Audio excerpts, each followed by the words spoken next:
Once in your life, the phone will ring, and when you answer it, you will hear your own voice. Not a recording, not a trick of the line. Your voice, older, worn the way that voices get worn, like wood touched by many hands. Recognizably yours, changed in ways you won't be able to explain, but won't be able to ignore either. It is you calling from somewhere further along. This is Dreamstate Stories, and this is the phone call. No one knows why it happens or how, only that it happens to everyone exactly once. Never the same age, never the same year, no pattern anyone has found. And the future self on the other end never says when they're calling from. Not because it's forbidden, because people who tried to find out came apart in a particular quiet way. They stopped living in the present and started living only in relation to a future they were racing toward or fleeing from. So the silence around the when became sacred, a kindness, not a rule. There are support groups now, quiet rooms where people who've just received their call can sit with people who understand. There are cafes where the only question anyone really wants answered isn't, "What did they say?" It's, "How did you sound?" Because that's what stays with people, not the message, the voice.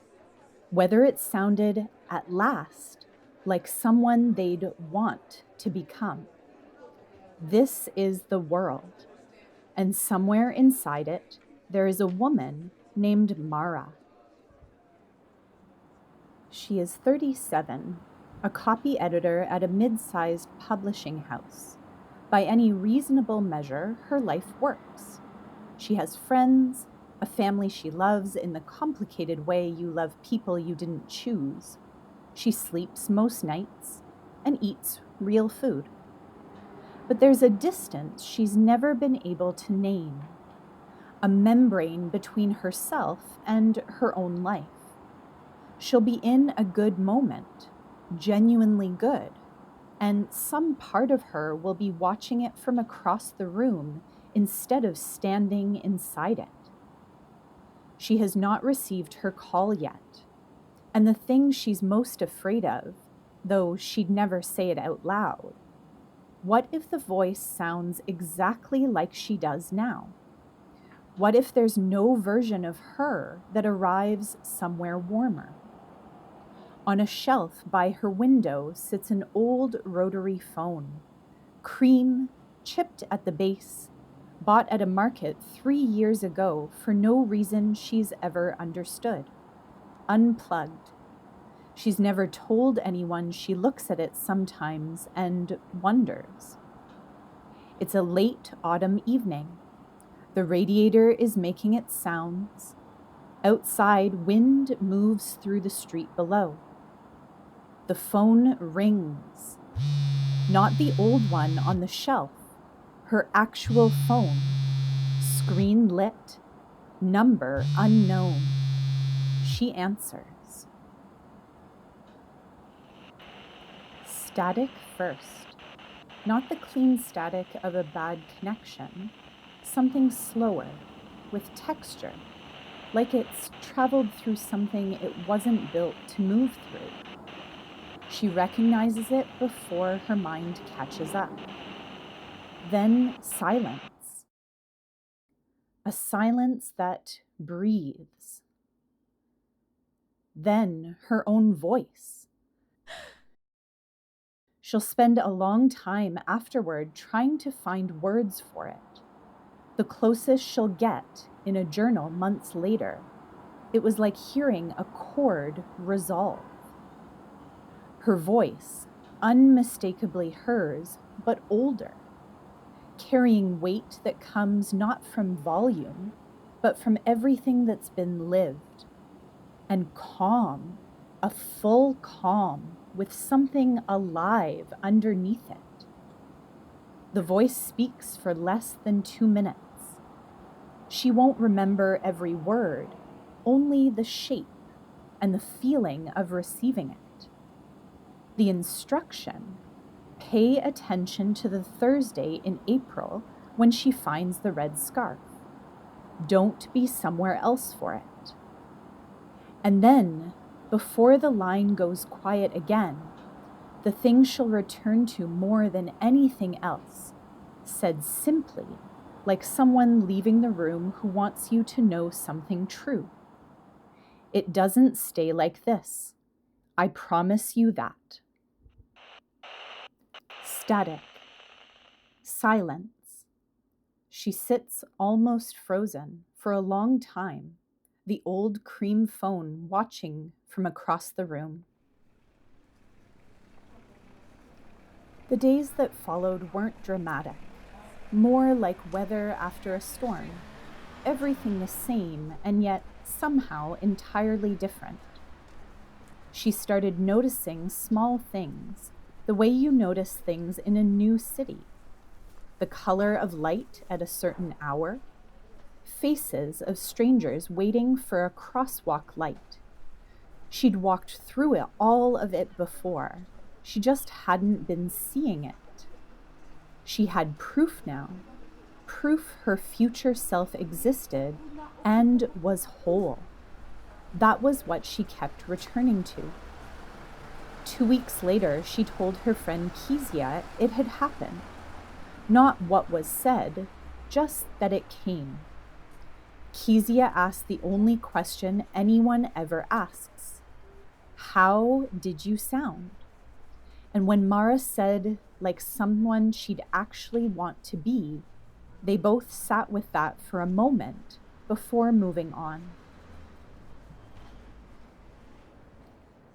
There was a man in Mara's building named Douglas, 60-some, soft eyes, the kind of person who exists at the edges of a life rather than inside it. One December evening, waiting for the elevator, the conversation turned to the call. He'd received his call decades earlier and spent years afterward trying to calculate exactly when it had come from, analyzing the static, the timbre, hunting for clues.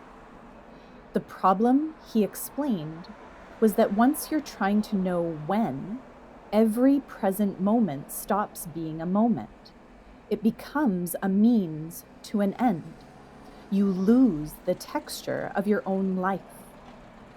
He'd learned to recognize the old habit when it surfaced and choose differently. He told her that the future comes anyway, and that's the strange mercy of it. She thought about that long after he'd gone. Winter passed. She made a decision. She would not walk in Douglas's footsteps. She would let April come rather than engineer it. It was a Thursday in the 3rd week of April. She hadn't woken thinking it might be the day, just thinking about work, about the heating. 2 streets from her building, she saw it. A red scarf draped over an iron railing, as if someone had set it down and kept walking. The particular red of old signal lights. She didn't own one, hadn't lost one. No logical connection at all. Something in her went very still. She picked it up, looked around, no one nearby, and tucked it into her bag. The day that followed wasn't extraordinary. A conversation with a stranger on the bus, a voicemail from her mother she listened to immediately instead of saving, an evening with a colleague that became the start of an actual friendship. Nothing that changed her life in any mappable way, but she was there for all of it, fully, for the first time in longer than she could remember. That was the change. Spring became summer. The summer she started to finally inhabit her life instead of just moving through it. She still had days when the old distance crept back in, but now she recognized it, and recognizing it was usually enough. She took the trip she'd been postponing for 3 years. It was imperfect and occasionally uncomfortable and genuinely wonderful. She thought about the voice differently now. Less a mystery to solve, more a fixed star to navigate by. That was everything. There's something she doesn't talk about, even to Kezia.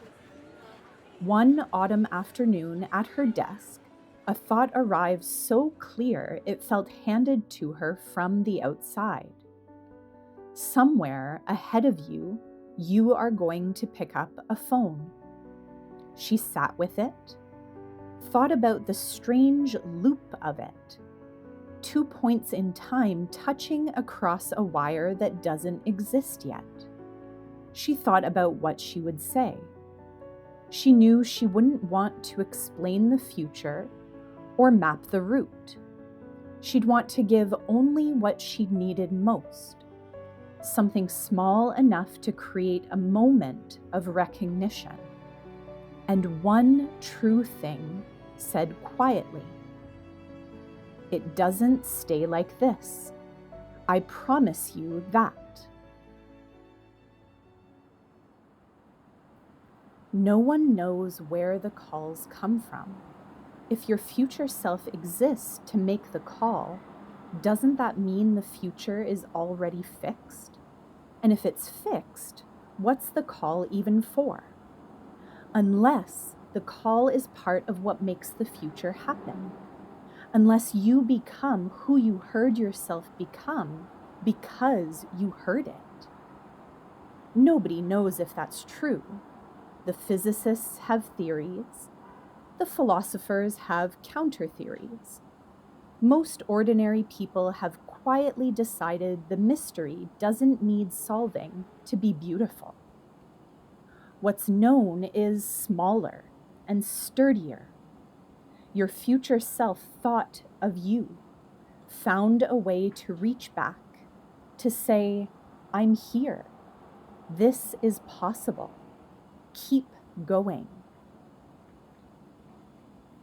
A year and some months later, late November, Mara sits by the window with tea, watching the city's lights come on, not reading, not working, simply being in the evening she's actually in. She notices the old cream telephone on its shelf, and she lets herself follow a thought she rarely lets herself follow, that someday she'll make a call. Not receive one, make one. She'll be older. She'll have lived through things she can't yet imagine. She'll have arrived somewhere, and from there, she'll reach back. She'll say what needs to be said, something specific enough to create recognition. And one true thing, quietly, "It doesn't stay like this. I promise you that." The mystery will stay a mystery. She's made peace with that, which is itself part of what the voice meant. Not that everything resolves, but that you stop needing it to. Nobody knows where the calls come from. Nobody knows if the future is fixed or fluid. What's known is this: somewhere ahead of you, you exist. Somewhere ahead, there's a version of you who has lived through what you're living through now and come out the other side whole. You are not finished becoming. That's the real message underneath every call from every future self to every present self. You are not finished becoming. And perhaps On quiet evenings with the light changing and the old telephone saying nothing and meaning everything, perhaps that's enough. Perhaps it always was. Thank you for being here. We hope this story carried you somewhere worth going. We'd love to know what you thought. Did the world unfold the way you imagined it? Or does your version of the story look a little different? Tell us in the comments because we genuinely want to hear. And if Dreamstate Stories is something you'd like more of, subscribing and sharing means everything to a small channel. It's the simplest way to help these stories find the people who need them. Until next time, keep dreaming.